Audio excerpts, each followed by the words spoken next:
আজকের এই দিনটা আমি কোনোদিনও ভুলতে পারবো না। এরকম কিছু যা ঘটবে সেটা আমি আশাও করিনি। তো কি ঘটেছিল চলো সেটাই তোমাদের সাথে শেয়ার করি। হাই এভরিওয়ান, আমরা জীবনে প্রথমবার কলেজে টিচার্স ডে সেলিব্রেট করতে চলেছি। ছোটোবেলার এই দিনটিতে টিচারদের ছুটি থাকতো এবং স্টুডেন্টরা হতো টিচার, মানে সিনিয়ররা জুনিয়রদের ক্লাস নিত। সেই দিনগুলো পার করে এসেছি কলেজে। শ্রদ্ধা, ভক্তি, ভালোবাসাটা ওখান থেকেই গড়ে উঠেছিল। আজ ছোট বড়োর মধ্যে বিস্তর ফারাক দেখতে পাই। বিলুপ্ত হতে চলেছে শ্রদ্ধা, সম্মান, ভালোবাসা। একজন শিক্ষক নিজের হাতে খুন্তি ধরে শিক্ষার ভোগ রেঁধে একটা অনুর্বর মস্তিষ্ককে সেবা দিয়ে, শুশ্রূষা দিয়ে উর্বর করে গড়ে তোলেন বিশ্বের দরবারে। যে মানুষ গড়ার কারিগর, তার মনেও আজ হাজারো ভাঙন, হাজারো ভয়। আজ দেখি শাসন বন্ধ, গায়ে হাত তোলা নিষেধ, কড়া কথা বলা বন্ধ, পান থেকে চুন খসলেই থানা, পুলিশ, রাজনীতির করকানি। এখন শিক্ষকের ভূমিকা যেন ঢালহীন, তরোয়ালহীন, নিধিরাম সর্দারের মতো। বর্তমান পরিস্থিতি অনুযায়ী কথাগুলো ভেতর থেকে বেরিয়ে আসলো। যদি কিছু ভুল বলে থাকি ক্ষমা করে দিও। 5ই সেপ্টেম্বর শিক্ষক দিবস আমরা কেন উদযাপন করি তা নিয়ে আমরা সকলেই অবগত। আজ আমরা ইতিহাস ডিপার্টমেন্টের পক্ষ থেকে টিচার্স ডে উদযাপন করছি। প্রথমেই ফুল এবং চন্দন দিয়ে বরণ করে নেওয়া হলো এবং এরই সাথে টিচারদের জন্য আনা ছোট্ট এই উপহারগুলি তুলে দেওয়া হলো। এরপর ছিল কেক কাটার পর্ব। স্যারদেরকে অনুরোধ করা হলো কেকটি কেটে আজকের দিনটিকে উদযাপন করার জন্য।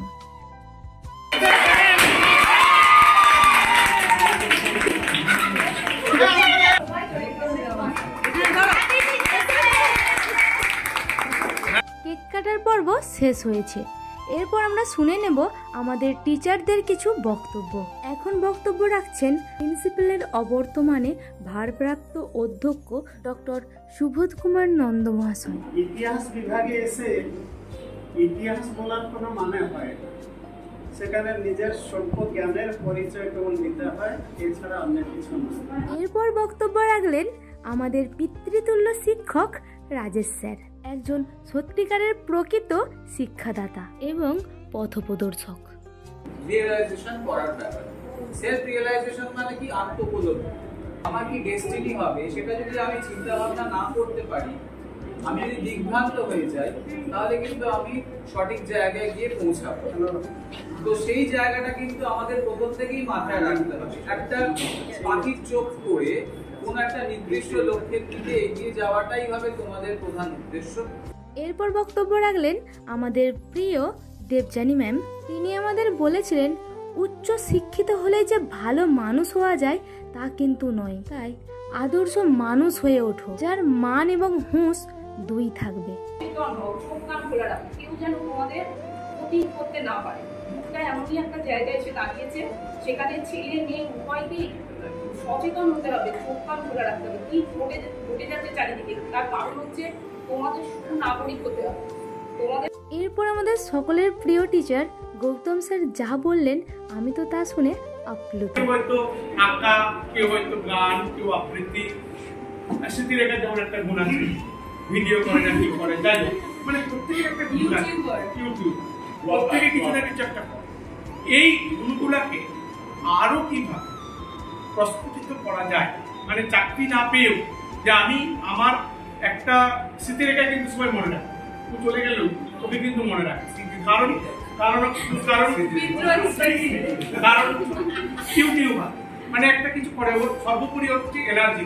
আমি ওর এনার্জি কোথা থেকে পাই আমি জানি না, প্রচুর এনার্জি। এই এনার্জিটা কিন্তু দরকার।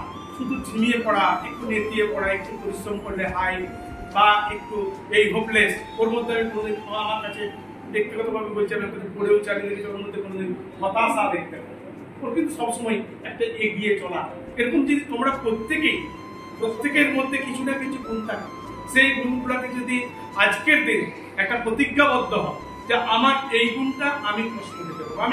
স্যার আমাদের বলতেন ভালো নাম্বার পাওয়া মানে যে ভালো স্টুডেন্ট তা কিন্তু নয়। প্রত্যেকের মধ্যে কোনো না কোনো গুণ রয়েছে, সেটাকে বের করে আনো। এরপর আমাদের সহপাঠী টিচার্স ডে উপলক্ষে বক্তব্য রাখছে। প্রথম কথা সত্যি কথা বলবে, দ্বিতীয় কথা যখন কোনো কর্মক্ষেত্রে বা আমাদের এখন পরিস্থিতি খুব খারাপ, তো সমাজ জীবন সমস্ত দিকে খারাপ, সেখানে সত্যি কথাটা বলতে হবে কিন্তু নিজেকে বাঁচিয়ে। নন্দিনী ম্যাম, যিনি আমাদের শেখান মেরুদণ্ড শক্ত রেখে চলতে। যত খারাপ পরিস্থিতি আসুক ভেঙে পড়বে না এবং হার মেনে নেবে না। সেটা আলাদা কথা, যাই হোক শিক্ষক দিবস। আর এই শিক্ষক দিবসে আমরা আমাদের প্রথাগত প্রাতিষ্ঠানিক শিক্ষালয়ের শিক্ষকদের আমরা শ্রদ্ধা নিবেদন করি। খুব সুন্দর একটা আয়োজন হয়েছে। আশিটা আছে, আমার পার্থ আছে, স্মৃতি আছে। স্মৃতি তো আমাকে কালকে 4 বার ফোন করেছে। সত্যি ওই যে বলবো না, বলতাম না যে একটি 4 বার ফোন করেছে। বলে স্যার কি বলে ওটাকে ভিডিও করতে পারবো?